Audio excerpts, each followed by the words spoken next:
Hey, what's up everyone? Today we're going to be going over the Enshrouded patch notes of the brand new update, which was posted earlier this morning in the official Discord. We will be going over things like the stability performance fixes, multiplayer server fixes, game world fixes, and gameplay fixes. But before we get into the video, if you wouldn't mind smashing the like button, subscribing with the notification bell on so you can get notified when we post brand new updates, guides, and when we go live with your favorite sandbox survival games. And with the horrible YouTube intro stuff out of the way, let's get into today's video.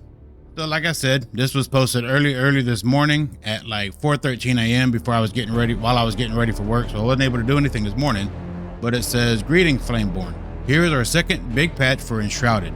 Once again, thank you for all of you who reported issues. Your support is as helpful as it is motivating for us.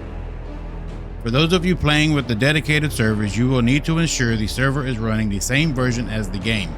Awesome, that means I need to make sure our G-Portal server is updated. And now for the good stuff. So we're going to start off with the changelog. Stability and performances. Fixed several rare crashes. Added more security to the saving process to avoid issues with saving and better protection of the save game in case there is a failure. Reduced the CPU load for idle servers. Improved performance in large player bases and large crop fields.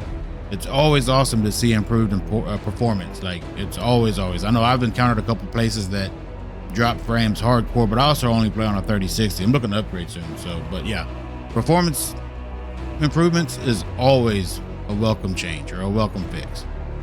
Multiplayer and servers. Fix an issue that could prevent joining a server when the previous session was canceled or crashed.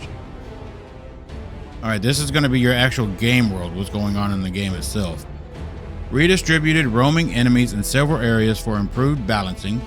Fixed more cases of enemies with incorrect levels for the region that they are found in.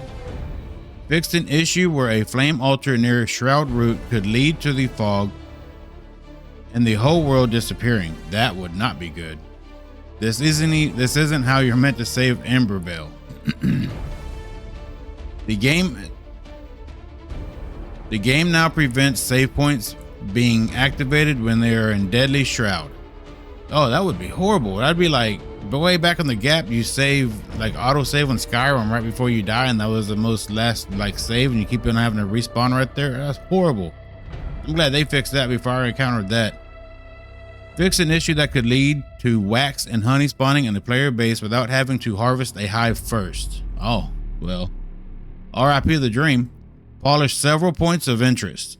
Tweak the sounds of vultures. We heard you and them loud and clear. So apparently the vultures, like I said, we just started doing Enshrouded. We started playing it this past stream. Was it last night before last? We haven't made it to the vultures yet. So let me know in the comments how bad it was, or if y'all have a clip, send it to me. Fix several issues with incorrect ambient sounds. Fixed an issue with music and dungeons being muted after combat. Fix the timing of traps in spires and multiplayer sessions. Like I said, I haven't really experienced any of this because we barely maybe 3 hours in. Probably gonna wait until after we finish Power World to fully dive into the game, which we're super close to finishing Power World. This is gameplay fixes. Fix cases where the saving of crops was quitting and Fixed cases where the saving of crops when quitting and restarting the game world did not work properly. So I'm guessing whenever you would quit the game and come back in, the crops wasn't growing correctly or something. I'm not sure. Increase the stamina cost for the jump attack, which I've seen a couple of people not liking that. But I mean, if you're going to jump and do a double jump and then attack, it should use more stamina because you're doing more motion. It makes sense. You burn more stamina, more energy to make like special attacks.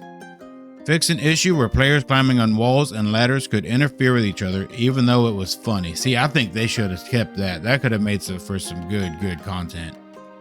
The water aura no longer heals you when the player is dead. Reduce the amount of twigs needed to craft arrows. So I understand that it went from 3 to 2. I don't know about y'all, but I know how to make wooden arrows IRL, and like you only need 1 twig. You don't need 2 or 3. So I think it should be 1 for 1. Now later on, maybe higher quality costs more, something like that, you know. But yeah, that's just my opinion. Increase the yield of twigs from grown bushes. Increase the yield of feathers from their sources. Lowered the amount of flax needed to craft high-end armor sets. It was maybe a bit too much padding. I talked to a couple of different people. They said that in order to make the flax to make the high-end armor was outrageous. So I'm interested to see what they lowered that to once we get to that point in the game. Lowered the amount of resources needed to craft decorative books. Not all books are the Wheel of Time. Castle wall blocks now have the same maximum size, 5,000, like other building blocks. Fix cases where doors would block arrows or other projectiles. Oh, I could definitely see how that was an issue. Fix some rare cases where looted weapons had an incorrect item level. I did see in Reddit somebody got like an axe of misfortune or something. It was a legendary or gold quality item, and it was only a level 1, and he was in his like mid-20s or something like that.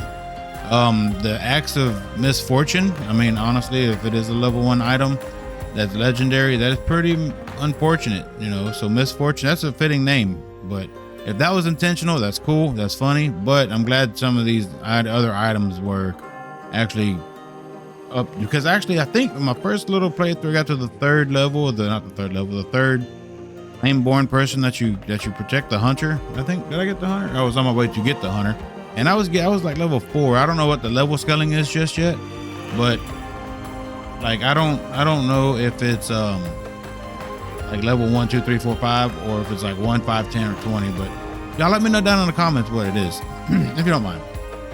And then building and terraforming. Construction hammer no longer allows cutting holes in the unbreakable materials like the foundational bedrock material at the bottom of the world. But it was funny though. Could y'all imagine digging past bedrock and then to the abyss? That would be freaking weird. And then it says, poking the cool guys who selected the @news row. Remember that you can always deselect a row in channels and folders rows. Da da da da.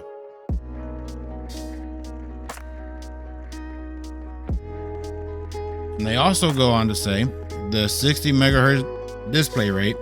We are working on a fix for the 60 hertz display rate issue, but due to the extensive testing needed, we will be aiming to release it as an opt-in branch in a few weeks. That's probably going to be like its own little separate test server or something.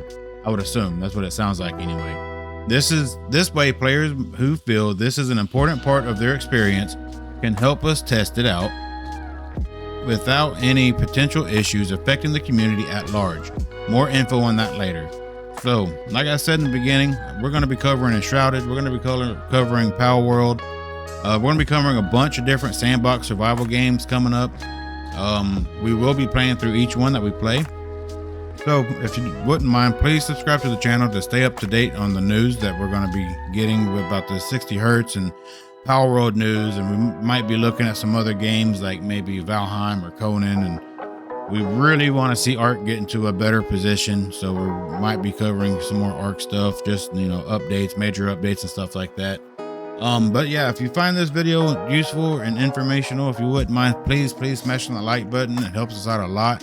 And yeah, thank y'all very much for watching the video, and we will see y'all in the next one. Thank you.